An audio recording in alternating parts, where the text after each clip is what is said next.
Avec Murprotec, agissez contre l'humidité et prévenez les risques de l'habitat sur votre santé.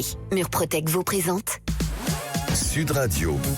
Parlons Immo, Maison Saine. Et oui, une maison saine avec vous, Grégoire Darico, et nous avons au téléphone notre ami Edouard.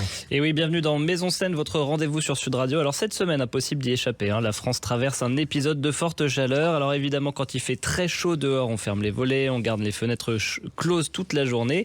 Mais du coup, une question se pose, que devient la qualité de l'air à l'intérieur de nos logements pendant cette période de canicule? Parce qu'à force de moins aérer, de moins ventiler, est-ce qu'on ne finit pas par respirer un air plus dégradé? Pour en parler, je reçois Édouard David, responsable de l'engagement sociétal chez Murprotec. Bonjour Édouard. Bonjour Grégoire. Et oui, un sujet dans l'air du temps est très important. Pendant les fortes chaleurs, on pense surtout à la température à l'intérieur de nos logements, mais beaucoup moins à la qualité de l'air intérieur. Qu'est-ce qui se passe dans nos logements justement pendant une canicule, Édouard ? Eh bien, quand il fait très chaud, on adopte tous les mêmes réflexes. On ferme les fenêtres en journée, on baisse les volets et parfois on évite même d'aérer pour garder le frais. Le problème, c'est qu'en faisant ça, on réduit fortement le renouvellement de l'air. Résultat, CO2 qui augmente, humidité qui peut stagner, polluants intérieurs qui s'accumulent et l'air devient progressivement plus lourd. En fait, on se protège de la chaleur, mais on dégrade l'air que l'on respire, c'est ça ? Exactement. Et dans certaines pièces, surtout les chambres, ça peut avoir des conséquences. Fatigue, sensation d'étouffement, sommeil de mauvaise qualité, maux de tête, difficulté de concentration. Édouard, si on prend la chaleur en elle-même, est-ce qu'elle joue un rôle sur les polluants que vous évoquez ? Et oui, malheureusement Grégoire, et oui, c'est un point très important. La chaleur accélère l'émission de certains polluants présents dans les logements. Meubles, peintures, colle, revêtements, produits ménagers. Plus il fait chaud, plus certains matériaux libèrent de composés chimiques dans l'air intérieur. Donc en fait, pendant une période de canicule, l'air intérieur, il peut devenir encore plus chargé.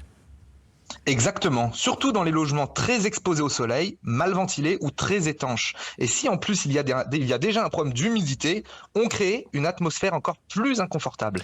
Alors la France entière est suspendue à vos lèvres, mon cher Édouard. On découvre nos mauvaises habitudes et en même temps on n'a pas envie de crever de chaud. Alors que faire ? Clairement, on va pas ouvrir les fenêtres quand il fait 38 dehors. Grégoire, il faut trouver un équilibre. Le bon réflexe, c'est aérer très tôt le matin ou tard le soir, la nuit, quand l'air extérieur est plus frais. Et surtout, maintenir la ventilation en fonctionnement, ne pas boucher les aérations et éviter les sources de pollution intérieure inutiles pendant les pics de chaleur. Source de pollution intérieure, par exemple ? Clairement, il faut éviter les sprays parfumés, les bougies, certains produits ménagers très odorants ou même faire sécher le linge à l'intérieur parce que ça alourdit davantage l'air ambiant. Puis j'imagine, Édouard, que certaines personnes sont encore plus fragiles que d'autres. Exactement, les enfants, les seniors, les personnes asthmatiques ou souffrant de problèmes respiratoires. Chez eux, un air chaud, humide et mal renouvelé peut vite devenir inconfortable. Finalement, pendant la canicule, on surveille la température, mais aussi on doit surveiller la qualité de l'air. Exactement Grégoire, un logement peut sembler frais, mais avoir un air totalement confiné. Et pendant les fortes chaleurs, bien respirer devient presque aussi important que bien s'hydrater. Aérer la nuit quand les températures redescendent. Et rappelez-vous qu'un logement doit lui aussi continuer à respirer. Merci beaucoup Édouard David pour ces conseils très utiles. Et à vous qui nous écoutez cette semaine, pensez à ouvrir les fenêtres au bon moment. En cas de doute, rendez-vous sur maison-saine.fr. À la semaine prochaine sur Sud Radio. Sud Radio. Parlons Immo, Maison Saine. avec Murprotec, agissez contre l'humidité et prévenez les risques de l'habitat sur votre santé.